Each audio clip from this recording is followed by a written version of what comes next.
Hello everyone, welcome back to channel, welcome back to let's take adda. আজকের ভিডিওটা কোনো রকম ব্লগ ভিডিও বা হাসি ঠাট্টা মজা ইয়ার্কির ভিডিও নয়। ভিডিও টাইটেল আর থাম্বনেল দেখে তোমরা অলরেডি বুঝতে পেরে গেছো আজকের ভিডিওর টপিকটা আসলে কি। এরকম কোনো ভিডিও যে আমাকে কখনো বানাতে হবে আমি জীবনেও কল্পনাও করতে পারিনি।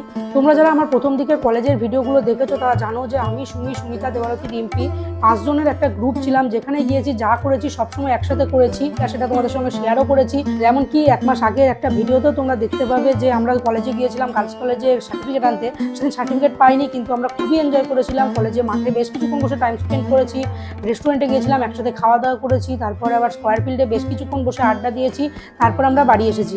তো সেই ভিডিওটা তোমাদের সঙ্গে শেয়ার করেছি, দেখতে পেয়েছো। দেবারতী, সুমি, সুমিতা ওদের সাথে আমার ফ্রেন্ডশিপ হয় কলেজ লাইফে, কিন্তু রিম্পির সাথে আমার ফ্রেন্ডশিপ হয়েছিল স্কুল লাইফে। আমি আর রিম্পি দুজনেই 11-এ বিদ্যানিকেতন স্কুলে একসাথে অ্যাডমিশন নিই, তখন থেকে আমাদের ফ্রেন্ডশিপ স্টার্ট হয়েছে। গত 10 বছর ধরে রিম্পি ক্যান্সারের সাথে লড়াই করে গত 17ই মার্চ রবিবার আমাদের ছেড়ে চলে যায়। রিম্পি চলে যাওয়াটা আমাদের কাছে অনেক বড় লস। আমরা এখনো পর্যন্ত মেনে নিতেই পারছি না যে রিম্পি আর আমাদের মধ্যে নেই। যে 1 মাস আগে পর্যন্ত আমাদের সাথে এত এনজয় করেছে, কলেজে গিয়েছে, রেস্টুরেন্টে গিয়েছে, খাওয়া দাওয়া করেছে, সমস্ত রকম এনজয় আমাদের সাথে থেকে যে হাসি মুখে সব কিছু করেছে, সে আজ আমাদের মধ্যে নেই। রিম্পি চলে যাওয়ার পর রিম্পির পরিবার থেকে একটা স্মরণসভার আয়োজন করা হয়েছিল। বিশেষ করে রিম্পির মায়ের ইচ্ছে ছিল যে একটা স্মরণসভা করা হোক, তাই এই স্মরণসভাটার আয়োজন করা হয়েছিল। আর সেখানে আমি আর দেবারতী দুজনেই উপস্থিত ছিলাম। সুমি আর সুনিতা দুজনে তো যেতে পারেনি, কিন্তু আমি আর দেবারতী উপস্থিত ছিলাম। এবং সেই স্মরণসভায় যা যা হয়েছে মোটামুটি আমি ভিডিও করার চেষ্টা করেছি, যতটা পেরেছি ভিডিও করেছি, এবং সেটা তোমাদের সঙ্গে তুলে ধরছি। রিম্পি সম্পর্কে যে যা বলেছে সেটাই তোমাদের সঙ্গে শেয়ার করছি, তো দেখে নাও সেই ভিডিও।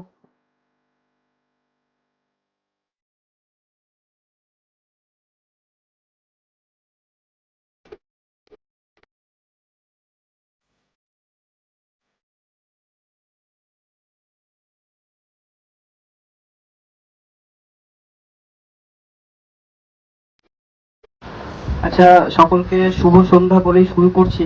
হয়তো শুভ না হলেও আজকে আমরা একটু এইভাবেই জিনিসটাকে আয়োজন যেহেতু করা হয়েছে, সবাই স্মরণ সবার মতো সবকিছু যেমন বলবো, তার সাথে আমাদের কিছু রিম্পির স্মৃতি আছে যেগুলো ভিডিও হিসেবে, সেই ভিডিওগুলো আমরা দেখবো। যেরকম কিছু ভিডিও যেমন ট্রিটমেন্টের সময় ডাক্তার বা ওখানকার যারা ছিলেন আরও সব নার্সিংহোমের, তারা কিছু ভিডিও পাঠিয়েছেন। তাছাড়াও ওখানে গেস্ট সাপোর্ট সেলের যারা যারা ছিলেন তারা কিছু ভিডিও পাঠিয়েছেন, এবং তার সাথে ওর কলেজের বান্ধবীরা এসছেন। তো তাদেরকেও আমি রিকোয়েস্ট করবো, বা পাড়া প্রতিবেশী যারাই থাকবেন না কেন, তাদের কিছু স্মৃতি, আজকে যেহেতু একটা স্মরণ সভার আয়োজন করা হয়েছে, তো সবাই যেন সেই স্মৃতিগুলো যদি কারো ইচ্ছে থাকে তারা তুলে ধরতে পারে। এইরকম একটা সিচুয়েশনে কি বলে শুরু করতে হয় আমার জানা নেই। আমরা এখানে যারা আছি তারা প্রত্যেকেই জানি কেন আমরা এখানে এসেছি বা কার জন্য এসেছি। আজকে রিম্পি নেই, সেই না থাকাটাকে আমরা সবাই মেনে নিতে পারছি না, কিন্তু যেটা হওয়ার সেটা তো হবেই। কিছু স্মৃতি যেগুলো রিম্পির সাথে আমার আছে সেগুলোই আমি সবার সামনে বলতে চাই। রাজ রিম্পি আমার প্রথম শিক্ষার্থী। আমি একদম 2 বা 3 থেকে ওদেরকে পড়িয়েছি নিজের ছেলে মেয়ের মতনই। ওরাই প্রথম আমাকে দিদিভাই বলে ডাকতো। আর আজকে এই পাড়াতেই বলবে বা এই দুটো বাড়িতে যখন পাশাপাশি অভিদের বাড়ি বা এই বাড়িতে যখন আসি, তখন উপর থেকে ওই কথাটাই শুনতে পাই, দিদিভাই এসেছে, একটু খুলে দিয়াই। যখন এই কথাটা শুনি না, তখন নিজের মধ্যে খুব আনন্দ ফিল করি। কাকিমাই যে ওর না থাকাটাকে নিয়ে এই যে আমাদের মধ্যে এরকম ভাবে একটা সবাইকে ডেকে স্মরণ সভা করার যে সিদ্ধান্ত নিয়েছে, এটাকে আমি খুবই সাপোর্ট করছি। এবং আমি কি বলবো বা কি আমার বলা উচিত আমি কিছুই জানি না। আমি যদি কিছু ভুল বলে থাকি তার জন্য ক্ষমা চাইছি। একটা পড়েছিলাম, একজন মা 100 জন শিক্ষার্থীর 100 জন টিচারের সমান কাজ করে থাকে। এখানে কাকিমার কথা যদি আমরা ধরি, তাহলে এখানে কাকিমা 100 জন যোদ্ধার মতন কাজ করেছে, অনেক লড়াই করেছে। আমি আর কিছু বলতে পারবো না, আমি এখানেই আমার কথা শেষ করছি।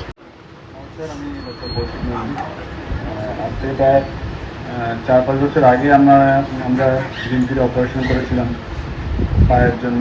তো তখন রিম্পির পাটা বাঁচানো সম্ভব হয়নি, পা অ্যাম্পুটেশন করতে হয়েছিল হাঁটুর ওপর থেকে, এবং তারপরে কেমোথেরাপি বিভিন্ন প্রোটোকলের মধ্যে দিয়ে ওকে যেতে হয়।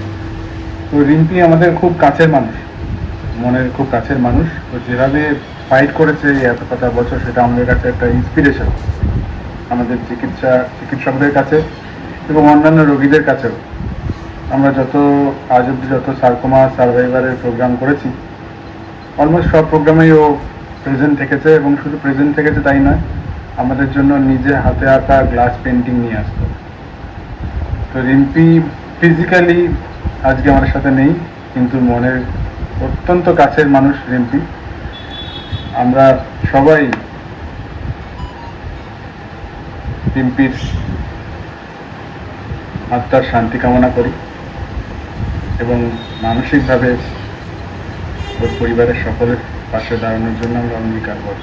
সময় যেহেতু আমরা সাথে ছিলাম, কিন্তু শেষ বেলায় যখন প্রথম যেদিন এখান থেকে গিয়ে লাস্ট যেবার ভর্তি হলো, তো একটা কথাই বলার, আমি যখন ওকে এমার্জেন্সিতে দেখতে গেলাম, তোর মাথায় হাত দিয়ে বললাম যে তুই চিন্তা করিস না, ঠিক হয়ে যাবে। তো ও শুধু মাথা নাড়িয়ে, যেহেতু মাস্ক লাগানো ছিল, অক্সিজেন মাস্ক, কথা তো বলতে পারেনি, তো মাথা নাড়িয়ে ও তখনও মানে ও বিশ্বাসী ছিল যে ও ঠিক ওখান থেকে সার্ভাইভ করে বেরিয়ে আসবে, যেহেতু এর আগে অনেকবার বেরিয়ে এসছে। আমাকে মাথা নাড়িয়ে একটা কথাই বললো, জানি জানি, এরকম কথাটা বলেছিল যে জানি জানি, মানে বেরিয়েও আসবে, এটাও আশাবাদী ছিল।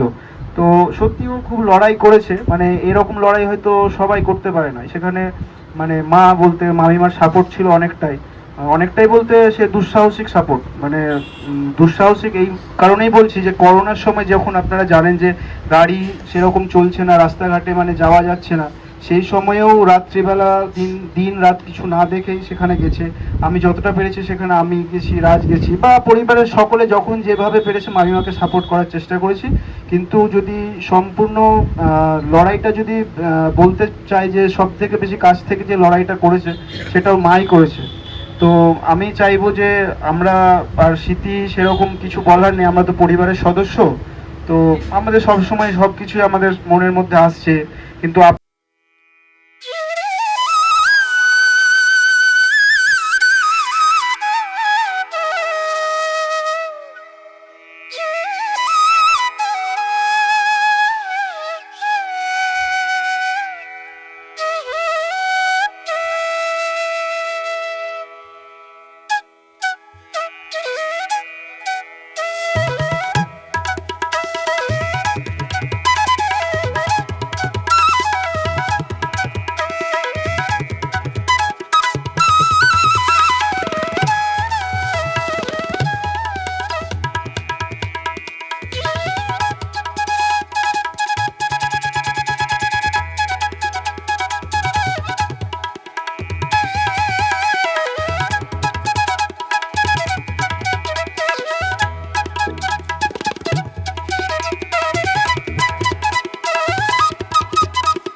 পাঁচজন মিলে একসাথে আমরা কালকে সার্টিফিকেট আনতে যাবো, আমাদের গ্র্যাজুয়েশনের সার্টিফিকেট এখনো দেয়নি, তো সার্টিফিকেট আনতে যাবো, কালকেই আমাদের যাওয়ার কথা ছিল, তো হবে না কিছু, ব্যাস এটুকুই বলার, কিছু বলার, যেখানেই থাকুক ভালো থাকুক, ওরা একটা শান্তি কামনা করুক।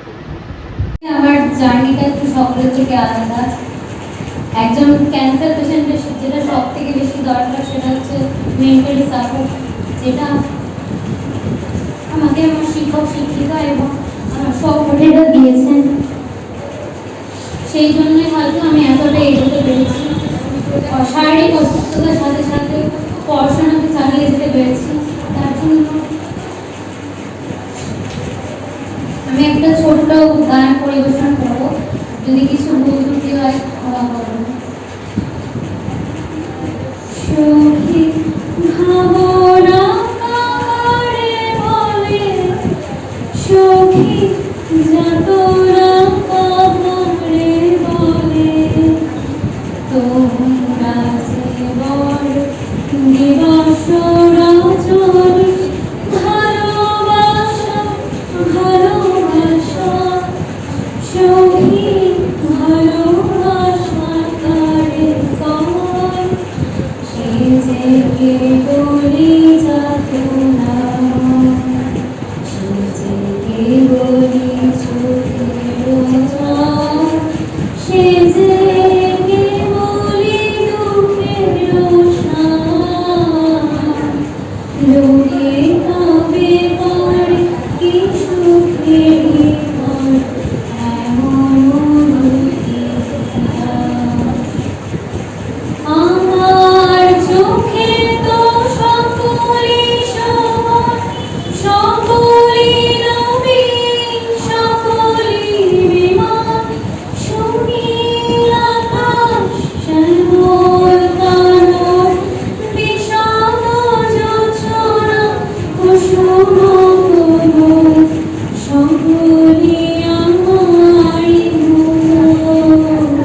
তারা কি বলে হাসে, কি বলে গায়, হাসিয়া খেলিয়া ঘুরিতে চায়, না জানি বেকার, না জানি রোগার, না জানি সাথের যাতনা যন্ত্রণা। সে হাসিতে হাসিতে ঝড়, যোছনা হাসিয়া বিদায় যায়, হাসিতে হাসিতে আলোক সাগরে আকাশের তারা যে হারিয়ে যায়। আমার মতো সুখী কে আছে, আয় সুখী আয় আমার কাছে, সুখী হৃদয়ে সুখী নাম, শুনিয়া তোদের জোড়াবে প্রাণ। প্রতিদিন যদি আমি বিকেল, একদিন নয় হাসিবি তোরা, একদিন নয় বিষাদ ভুলিয়া সকলে মিলিয়া কাঁদিব মোরা। ভাবনা কারে বলে, সখী যাতনা কারে বলে, তোমরা যে বড় দিবস রজনী, ভালোবাসা ভালোবাসা, সখী ভালোবাসা কারে কয়, সে যে কে বলি যাতনা। নমস্কার সকলকে। প্রথমে বলি আমার সাথে রিম্পির পরিচয় কিভাবে। রিম্পির সাথে আমার বছর 5 পরিচয়। যখন এই দুরারোগ্য রোগ ক্যান্সারে ওর পা বাদ যায়, তখন থেকে ডক্টর কৌশিক নন্দীর তত্ত্বাবধানে আমরা রিম্পিকে পাই ফর প্রস্থেটিক রিহ্যাবিলিটেশন। তো সেই সময় থেকে এখনও মানে ইনফ্যাক্ট তারপর থেকে ওর যে রিহ্যাবিলিটেশন, মানে আর্টিফিশিয়াল পা দিয়ে চলা, আবার সুস্থভাবে হাঁটাচলা করা, কলেজের গণ্ডি পেরোনো এবং ঘরের সমস্ত কাজ করা, আমরা এক অদম্য লড়াই ওকে করতে দেখেছি। রিম্পি হয়তো আজ আর আমাদের মধ্যে নেই, কিন্তু this is very true fact যে ওর অদম্য মানসিকতা, সাহসিকতা এবং তার উপরেও যে লড়াই আমরা চোখের সামনে থেকে দেখেছি, এটা খুবই এক্সেপশনাল। আমার সাথে রিম্পির বহুবার ইন্টারাকশন হয়েছে, কখনো ভার্চুয়াল মাধ্যমে, কখনো সামনাসামনি। আজ অব্দি কখনো এরকম হয়নি রিম্পিকে আমি জিজ্ঞেস করেছি রিম্পি কেমন আছো, আর রিম্পি আমাকে সবসময় হাসি মুখে বলেছে হ্যাঁ স্যার ভালো আছি।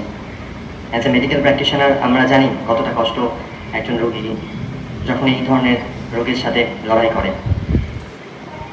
এবং সবচেয়ে বড় কথা, শুধু রিম্পি একা নয়, রিম্পির গোটা পরিবার, স্পেসিফিক্যালি ওর মা। আমরা দেখেছি যেহেতু ওরা মুর্শিদাবাদে থাকে এবং ট্রিটমেন্টের পারপাসে কলকাতায় আসা যাওয়া, তো সেই সেই কঠিন পরিস্থিতির মধ্যে দিয়ে যেভাবে ওর সাথে ওর মাকে আমরা সবসময় দেখেছি পাশে থাকা এবং বাকি ফ্যামিলির, তো সেটাও খুবই rare of the rarest event. Because আমরা অনেক ক্ষেত্রে অনেক কেসে দেখি যে বাড়ির লোকও সেরকমভাবে রিজেক্ট করে দেয় বা বিভিন্ন রকমভাবে অসহযোগিতা দেখায়। রিম্পির কথা বলতে গেলে রিম্পির মেধা, রিম্পির হাসি, রিম্পির সবসময় মনের জোর, যেটা আমাদের সত্যি ইন্সপিরেশন দেয়।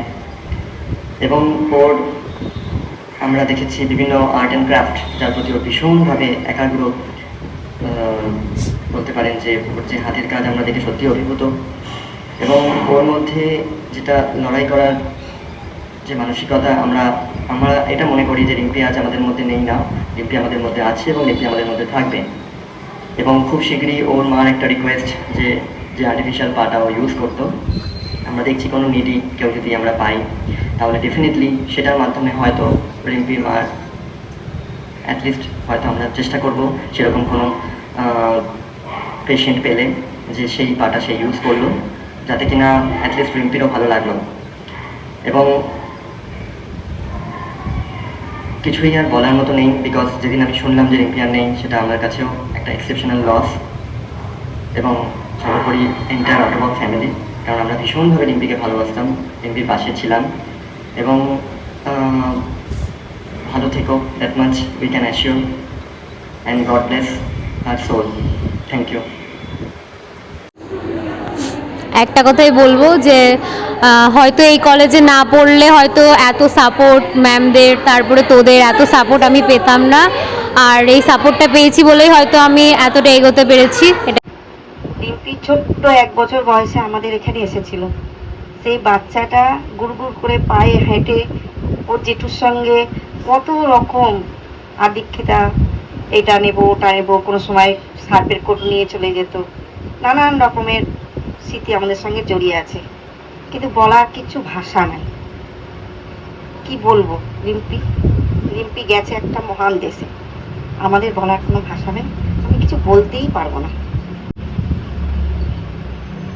রিম্পি যেখানে গেছে ভালো থাক, এতদিন যতদিন থাকলো ততদিন তো সুস্থ থাকলো না, এখন গিয়েও সুস্থ থাক, ভালো জন্ম নিক, ভালো থাক, এটাই।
পেশেন্ট বলাটা ওকে ভুল হবে। রিম্পি কিন্তু একটা লড়াইয়ের না, যদিও এই লড়াইটা অনেক দিনের অনেক বছরের লড়াই। আমি এই লড়াইয়ের অংশ হতে পেরেছি লাস্ট কয়েক বছর। নারায়ণাতে জয়েন করার পরে যবে থেকে আমার সাথে ওর আলাপ হয়েছে, ওর মধ্যে আমি একটা অদম্য যে মানসিক শক্তি দেখতে পেয়েছি, সেটা কিন্তু খুব কম পেশেন্টের মধ্যেই আমরা দেখতে পাই। আজকে রিম্পি আমাদের মাঝে নেই, ওর সম্পর্কে এই কথাগুলো বলতে আমার মন সত্যি খুব ভারী হয়ে যাচ্ছে। কিন্তু যে বিষয়গুলো না বললেই ওর সম্পর্কে নয়, সেটা হচ্ছে ও যে এই এত বছর ধরে এরকম একটা মানব রোগীর সঙ্গে যে লড়াই করে যেখানে এগিয়ে গেছে, সেটা কিন্তু সত্যি বাকিদের কাছে একটা এক্সাম্পল। ও অনেক ক্ষেত্রে এরকম হয়েছে, যেহেতু আমি ওকে অনেকটা পরের দিকে পেয়েছি, ডিজিজ অনেকটা অ্যাডভান্স অবস্থায় তখন হয়ে গেছিল। অনেক ক্ষেত্রে এরকম হয়েছে যে আমরা হয়তো একটু দুর্বল হয়ে পড়েছি, আমরা ভেবেছি যে না এবার হয়তো আমরা পারবো না ঠিক করতে, কিন্তু ও প্রত্যেকবারই ওর মনের জোরের কাছে কিন্তু আমরা হার মানিয়েছি, এবং প্রত্যেকবারই ওর নিজের সেই মানসিক শক্তি দিয়েও কিন্তু প্রত্যেক ডিফিকাল্টি থেকে বেরিয়ে এসেছে। এবং ও কিন্তু বাকি পেশেন্টদের কাছেও একটা খুব জ্বলন্ত উদাহরণ, যেখানে অনেক পেশেন্টই থাকেন যারা প্রথমেই ভাবেন যে রোগীর কাছে আমরা হেরে গেলাম। রোগীর কাছে হেরে যাওয়ার মতো কিন্তু ব্যাপার নয় বিষয়টা, কেননা আপনার মনের জোর যদি থাকে, সেক্ষেত্রে কিন্তু রোগ যত খারাপই থাকুক সেটাকে অতিক্রম করে আপনি কিন্তু অনেকটা সময় পার করতে পারবেন। সেইটা কিন্তু রিম্পির কাছ থেকে আমাদের কাছে শেখার। যতবার আইসিইউতেও অ্যাডমিশন হয়েছে, আমরা অনেকবারই ভেবেছি যে না এবার হয়তো আমরা পারবো না, কিন্তু প্রত্যেকবার ও নিজের সেই লড়াকু মানসিকতা, সেই অদম্য মানসিক জোর দিয়ে এবং ট্রিটমেন্টের সাহায্যে সর্বোপরি ও কিন্তু প্রত্যেকবারই বেরিয়ে এসেছে। সুতরাং ও আমাদের কাছে সত্যিই খুব প্রিয়, সত্যিই খুব কাছে। এই তো গেল রিম্পির আর একটা দিক। আর একটা যেটা রিম্পির বিশেষ গুণ, যেটা হয়তো অনেকেই জানেন, ও ভীষণ সুন্দর ছবি আঁকে। ওর ছবিগুলো মানে দেখে আমরা সত্যিই ভাবতে পারি না যে একজন পেশেন্ট এরকম যার শারীরিক কষ্ট, সেই কষ্টকে পার করেও কিন্তু ও যে এত সুন্দর ছবিগুলো আঁকতো। যতদিন ভর্তি থেকেছে, যে মুহূর্তে ও একটু ঠিক হয়েছে, ওর মাকে বলেছে যে আমাকে খাতা পেন্সিল এনে দাও, ও হসপিটালের বেডে বসে বসে আমাদের ছবি এঁকে দেখাতো। এবং সেই ছবিগুলো যদি আমি গুণগত মানের দিক থেকে দেখি, সেগুলো কিন্তু সত্যিই প্রশংসনীয়। ওর হাতের কাজ সেটা আমাদের ভীষণই সুন্দর, এবং ও বিভিন্ন সময় আমাদেরকেও অনেকে এই উপহারগুলো দিয়েছে, আমরা কিন্তু সেগুলো যত্ন করে আমাদের কাছে রেখেছি। আর রিম্পির ব্যাপারে বলতে গিয়ে আর একজন মানুষের কথা, যার কথা না বললেই নয়, সেটা হচ্ছেন কাকলি ঘোষ, রিম্পির মা। রিম্পি যেমন নিজের মানসিক জোর দিয়ে সবকিছু করেছেন, যে কাকলি দেবী কিন্তু ওর পাশে সব সময় থেকেছেন, এবং প্রত্যেকটা ছোটখাটো অসুবিধা, প্রত্যেকটি যে কোনো ক্রাইসিস সিচুয়েশনে সবসময় কিন্তু উনি রিম্পিকে এই মানসিক জোরটা দিয়েছেন যে তুই পারবি এবং আমরা তোর পাশে আছি। এবং আমরাও যখন ওর মাকে বিভিন্ন সময় এক্সপ্লেন করেছি যে না আমাদের হয়তো কোথাও না কোথাও গিয়ে ট্রিটমেন্ট অপশনসগুলো লিমিটেড হয়ে যায়, কমে আসে, কিন্তু ওর মা কিন্তু কোথাও হয়ে যাননি। উনি সবসময় আমাদের বলেছেন যে ম্যাডাম লাস্ট দিন পর্যন্ত আপনি চেষ্টা করুন, আমি লাস্ট ওর জন্য যা যা সম্ভব, মানে what ever is possible under the sun মানে ডু ফর হার। এবং উনি সেটা করেওছেন।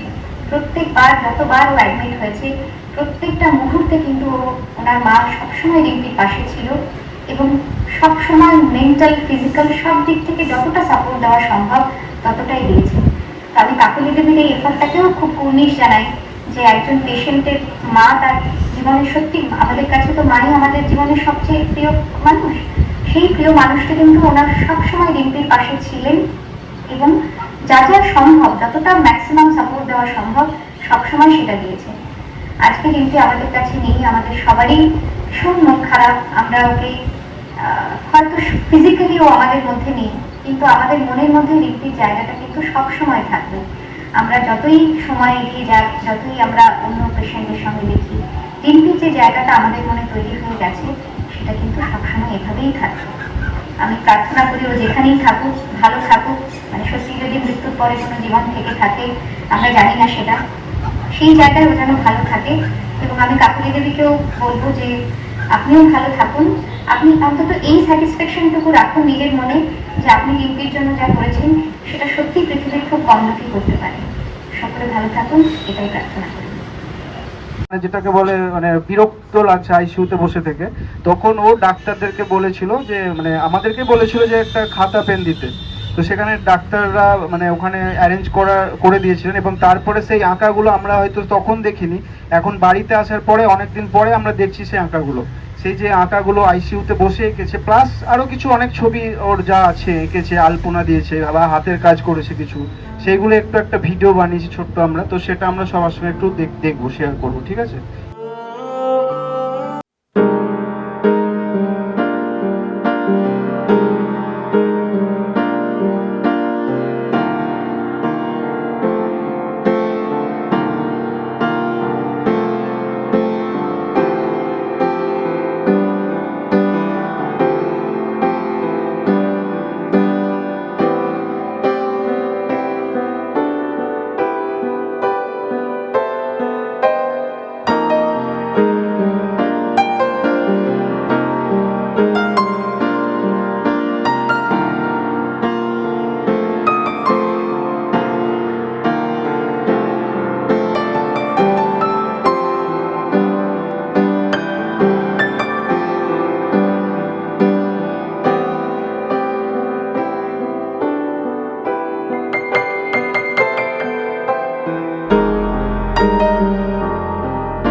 আমি হয়তো মানুষের থেকে ঠিক নেই, তবুও বলার চেষ্টা করছি। আমি যখন 2019 সালে জানতে পারি রিম্পির ক্যান্সার হয়েছে, তখন আমি এক কথায় ভেবেছিলাম অ্যাম্পুটেশন করবো। তো সেটা আমি করি। তখনই আমাকে ডাক্তার বলেছিল যে আমি আজকে শুধু একজনকেই চিনি, সেটা রিম্পির মা। তো আমি বলছি হাত পা কেটে বাদ দিলেও কিন্তু ক্যান্সার নির্ভর হবে না। আপনি এটা জেনে রাখবেন যে ওর কিন্তু আবার কোনো না কোনো জায়গায় স্প্রেড করার, বিশেষ করে লাংসে স্প্রেড করার সম্ভাবনা থাকবে 80%। তো আমি সেটা তখন ভেবেছিলাম যে হয়তো পরের কথা, আমি অ্যাম্পুটেশন করবো, সেটা করেছিলাম। এবং তারপরে রিম্পি সত্যিই সুস্থ হয়ে উঠেছিল, আর্টিফিশিয়াল লাগিয়েও দুটো পায়ে হাঁটতো। তো যেমন একটা মেয়ের জীবন পায় সেভাবে ও পেয়েছিল, তো ভীষণ খুশি ছিল। তো 2021-এ কোনো সিমটম ছিল না, একটা দেখা পড়ে। তারপরে জানতে পারি ওর লাংসে স্প্রেড করেছে। তখন আমি একটু হয়তো ভেঙে পড়েছিলাম যে আর তোমাকে নিজেকে আর বাঁচাতে পারবো না। তো ডাক্তাররা বলেছিল যে দেখুন আপনার বাসিন্দা আছে, আপনি ভয়ে ভেঙে পড়বেন না। তো আমাকে রিম্পি বলছে তুমি কেন এত কষ্ট পাচ্ছ, দেখো ওপরে পাহাড়ে যদি উঠতে হয় তাহলে সেখানে আমাদেরকে একটা আগাছা ধরে উঠতে হয়, আমরা সেভাবে যদি উঠি ওপরের দিকে নিশ্চয়ই পারবো, এবার ভেঙে পড়বে না। আমি ওর কথা শুনে আমরা সত্যিই তো চল, তুমি আমার শক্ত করে হাতটা ধরে রেখো, তোমরা মা মেয়ে ঠিক পারবো, তোমরা দুজনে লড়বো, দেখবো আমি লড়ে ঠিক পারবো সুস্থ হতে, আর তুমিও পারবো লোকে সুস্থ হতে। তখন আমি জেনেও যে হয়তো এই দিনটা আমার জীবনে একদিন না একদিন আসবে, জেনেও কিন্তু আমি লড়ে গেছি ডাক্তারদের সাথে। সব সময় যখন রিম্পি বারবার ভর্তি হয়েছে বলেছে রিম্পি যখন তখন ডিএড করতে পারে। এটা শুনেও আমি শক্ত হয়ে থেকেছি, বলছি না রিম্পি লড়বে, আমিও লড়বো, আমি ওকে ঠিক এখান থেকে বের করবো। তো ডাক্তার আমার মুখের দিকে তাকিয়ে দেখে তারপরে দেখুন যখন রিম্পিকে আমি বের করে নিয়ে আসতাম সে খুব হাসতে ডাক্তার। তো আপনি একদম ঠিক বুঝেছেন, ওকে একদম ঠিক চিনেছেন, যেটা আমরা চিনতে পারিনি। আপনি যেটা বলেন সেটাই হয়, সেইভাবে আমি ওকে কাছে নিয়ে আসতাম। তো সবাই আমার কথা বললো এখানে আমি রিম্পি খেয়ে গেছি, কিন্তু আরেকজনের কথা আমাকে বলতে হবে, সেটা হচ্ছে আমার হাজব্যান্ড রিম্পির বাবা। ও যদি আমাকে সাপোর্ট না করতো, আমাকে পাশে না থাকতো, তাহলে আমি পারতাম না। ও আমাকে সব দিক দিয়ে সাপোর্ট করেছে, আমাকে কোনো দিন বলেনি যে তুই এটা করো না, এটা করলে এটা হবে, খুব টাকা পয়সার দিক দিয়ে হোক, তো সব কিছু আমার হাতে তুলে দিয়েছে। তোমার যেটা ভালো হয় তুমি সেটা করো, তুমি যেটা ভালো বুঝবে সেটা তুমি বলবে, কোনো দিনও আমাকে বাধা দেয়নি। আর আরেকজন যে সবসময় আমি একজনকে সময় দিতে যাই আরেকজনকে সময় দিতে পারিনি, সেটা আমার ছেলে। আস্তে আস্তে মানে জীবনের স্ট্রাগল আমি শুধু একা করিনি, রিম্পি একা করেনি, ওর বাবা মা আমার ছেলেও করেছে। তো একা হাতে মাধ্যমিক পরীক্ষার সময় আমি থাকিনি, আমার ছেলে একাই পরীক্ষা দিয়েছে, সেখান থেকেও যাই হোক অন্তত পাশ করেও তো বেরিয়ে এসছে। কজন পারে মা না থাকা সত্ত্বেও নিজে নিজে মতো চলে, কিন্তু পরিস্থিতি ওকে অনেক বড় করে দিয়েছে। রিম্পি বলতো আমি ভাইকে তুমি সময় দিতে পারো না, কিন্তু পরিস্থিতি ভাইকে অনেক বড় করে দিয়েছে। একটা কথাই আমি সবাইকে বলবো, আমি কীভাবে চলতাম সেটা বলি। রবীন্দ্রনাথের একটা গান আছে না, বিপদে মরে রক্ষা করো এ নহে মরে প্রার্থনা।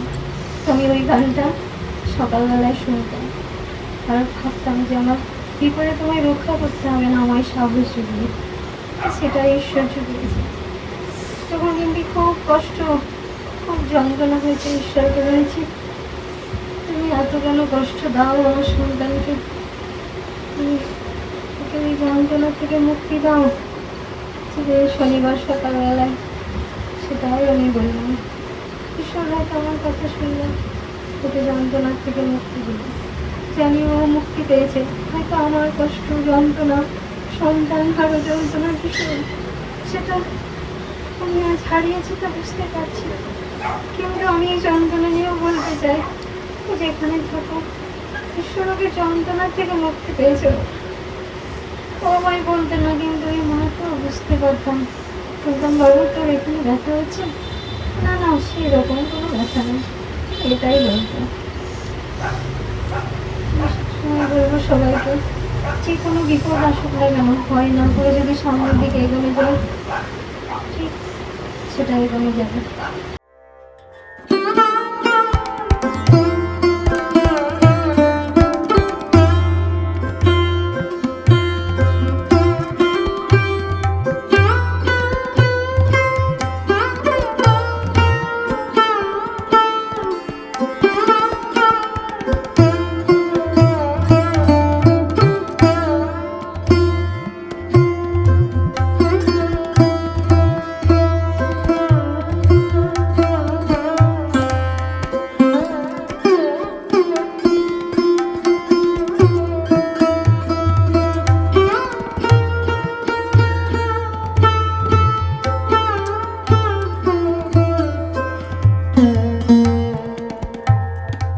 Mm-hmm.